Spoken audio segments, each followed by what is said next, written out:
Friends, today we'll discuss Museology Part 2.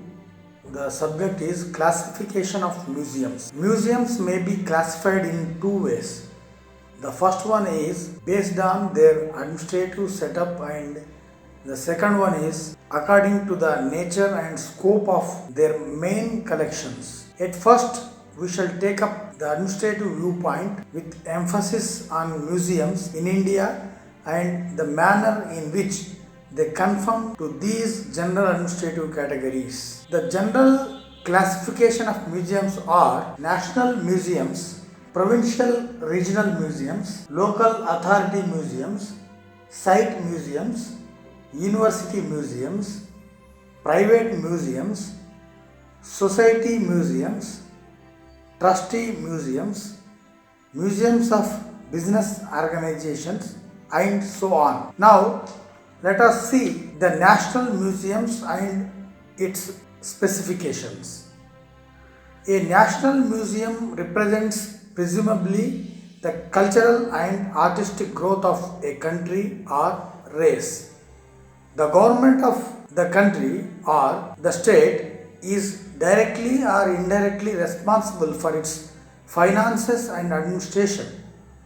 It is important for a national museum to include some foreign material in its collection for the purpose of a comparative study of the art and culture of the different peoples in the world. This characteristic of universality in the acquisitions of a national museum is now considered to be a must by modern museologists. Some of the notable examples of the national museums of the world are the National Art Gallery of London, Musée du Louvre in Paris, the National Gallery of Washington,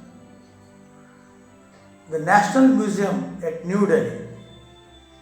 It is a subordinate office of the Ministry of Education and Culture, responsible directly to the Ministry and financed totally by the Government of India. The Salarjung Museum at Hyderabad and the Indian Museum at Calcutta or Kolkata have likewise been made institutions of national importance, principally, if not wholly, financed by the Government of India. However, both the museums have boards of trustees to whom their officers are responsible and thus have a measure of autonomy. The Ministry of Education has a representative on the board of trustees and maintains a lively interest in their development. Now let's move on to provincial regional museums. A provincial museum stands between the national and local museums. Such institutions exist mainly in the capital cities of the politically or geographically divided regions of a country and are supported and administered by a provincial or a state government. A provincial museum should be the focal point to preserve and interpret life of a particular area by acquiring and protecting the objects of regional importance. They also have an obligatory function to help the smaller museums and art galleries within their limits by way of offering their expert advice and duplicate collections. It would be at the same time desirable for a provincial museum to acquire some material of different regions of the country in view of presenting a comprehensive picture of the different parts of the nation. In the Indian context, museums of each state serve this purpose. Now let us see local authority museums. A local museum is financed and administered by some local authority like a county or a city. It should ideally be representative of the life of the people of a limited area or community. It may owe its origin and existence to private donations, excavations, or the acquisitions made by the local authority in order to maintain its civic pride.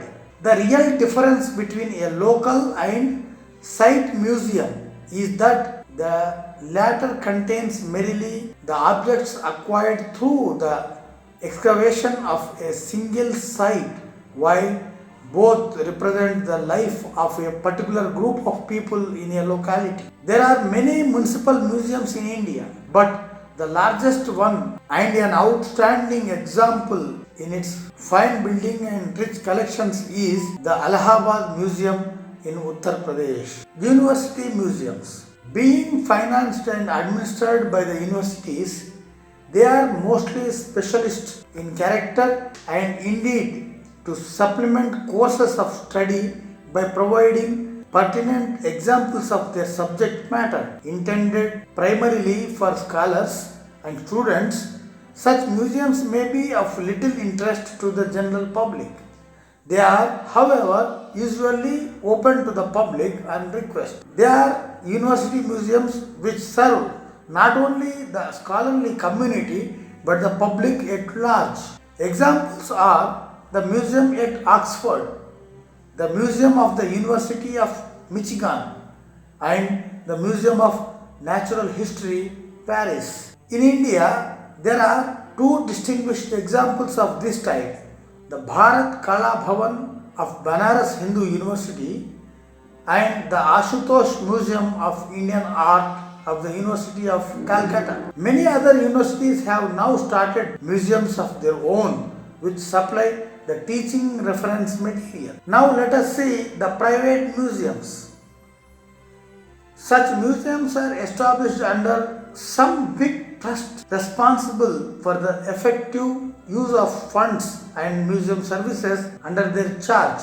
This type of museums are becoming popular in the United Kingdom. India has already got such museums. There are a number of museums like the Maharaja of Jaipur Museum at Jaipur, Raja Kelkar Museum at Pune, the Birla Archaeological and Cultural Research Institute, Hyderabad, to name a few only, which are run under private management. Now let us move to society museums. Most of the big museums of the past are products of the collecting activities of some kind or other intellectual or philanthropic society. Such a museum is usually ultimately taken over by the local authority or other public authority when the financial position of the society deteriorates, as frequently happens in time. In India, an example is the recently formed Gujarat Museum Society, Ahmedabad. Trustee museums. Museums administered by an incorporated body or, in fact, a subdivision of museums under Board of Trustees. Such institutions are especially popular in the United States of America.